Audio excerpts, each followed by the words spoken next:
So today, we're going to talk about something that could fundamentally change how you experience your life. It's about waking up from that autopilot we all find ourselves on, not in some far-off monastery, but right here in the middle of our messy, ordinary, everyday world. Let me ask you something. Just think back to this morning. Do you remember the feeling of the water on your skin when you washed your face? I mean, really remember it. Or the actual taste of your first sip of coffee? Or were you already gone, lost?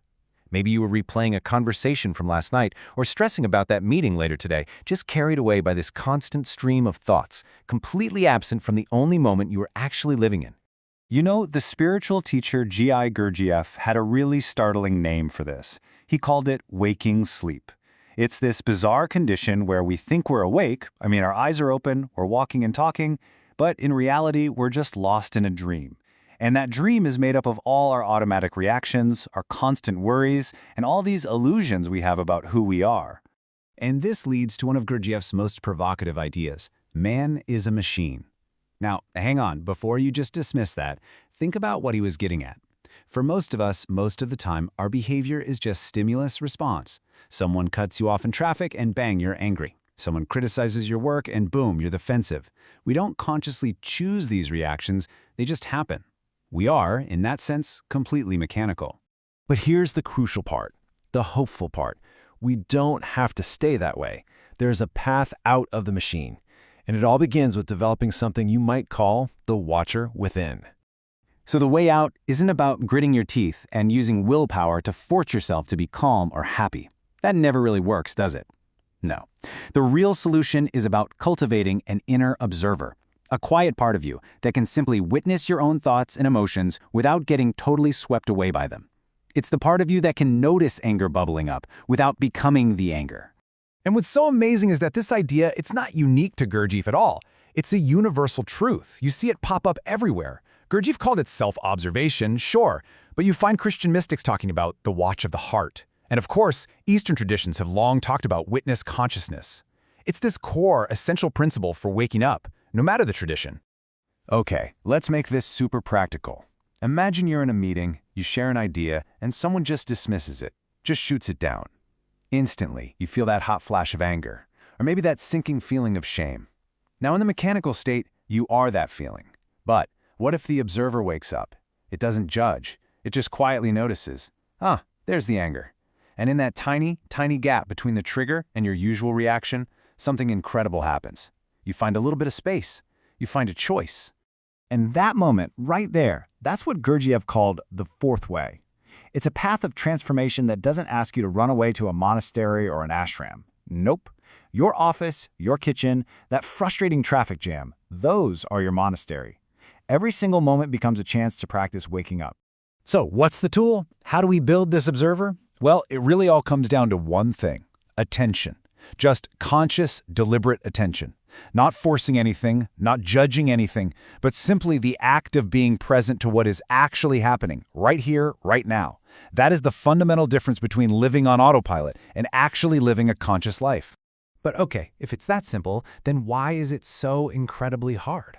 Well, the biggest obstacle is something we all have. Something we've been wearing for so long we don't even know it's there. It's a mask, what Gurdjieff called the false personality or the false self. So this whole process, it starts really early. You know, we're all born with what Gurdjieff called our essence, that open, authentic, curious part of us. But then, somewhere around age 7 or so, to survive, to fit in, to avoid getting hurt, we start building this mask, this false personality. And by the time we're adults, we become so completely identified with this mask, being the competent professional, the good parent, the funny friend, that we completely forget we're even wearing one. We actually think the mask is who we really are. The real trap of this false self is that it puts us right at the center of the entire universe. The mystic Thomas Merton, he described this state perfectly. He said that hell isn't some place with fire and brimstone. No, hell is a state where everything, every single thing you see and experience is seen only in relationship to me, my needs, my hurts, my opinions, my feelings. And this is where we hit the great paradox. You can't just decide to get rid of this false self. Why? Because the part of you that's making the decision is the false self. It's like trying to use your ego to defeat your ego. It's a trap. It just doesn't work. True change has to come from somewhere deeper. So what do we do? How do we actually practice this? Let's break it down into 3 practical keys to waking up, to finding our way back to that authentic self. But first, let me start with a question for you. What do you think is the opposite of faith? Go ahead, think about it. Most of us, we'd probably say doubt, right? But check this out. The writer Richard Rohr, he offers this incredible insight. He says the opposite of faith isn't doubt, it's certainty. The spiritual path isn't about getting all the answers and tying everything up in a neat little bow. It's about having the courage to live in the questions, to embrace mystery. And that idea right there leads us to our 3 practices. First, we have to learn to endure mystery without scrambling for an easy answer. Second, we need to cultivate true intimacy, not just with other people, but with reality itself. And third, over and over and over again, we have to practice returning to the only moment that actually exists right now. Now, when I say intimacy, I'm not just talking about romance. True intimacy is the self-sacrificial act of getting your own ego, all your needs and preferences and opinions, out of the way for the sake of a real connection. You literally have to get out of your own way to truly connect with another person, or with life itself. And finally, returning to now. Why is this so vital? Because every single moment you spend lost in worry about the future or stuck in resentment about the past, it's not just a waste of time. It is a massive drain on your life force. It's real energy that could be fueling your awareness and your joy, just pouring out into things that aren't even real.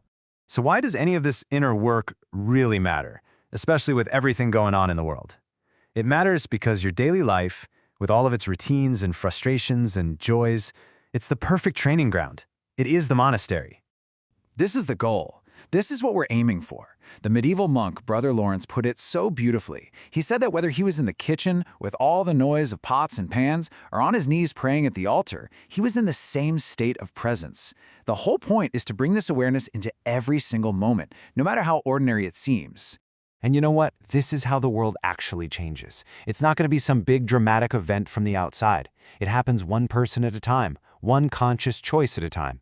Every single time you choose to pause instead of react, every time you choose presence over distraction, you are literally contributing to a more conscious, more sane world. Let's end with one more beautiful thought from Thomas Merton. Your salvation, your liberation, your awakening is not waiting for you in some future dramatic spiritual experience. It begins right here. It begins when you bring your full awareness to the most simple, ordinary moments of your life. Washing the dishes, walking down the street, or truly listening to a friend. This whole thing, it isn't about becoming someone different, some better version of you. It's simply about returning to the authentic, present, and fully alive being you already are, right underneath all the noise. The path is right here, and the moment is right now. So the only real question is, where will you begin?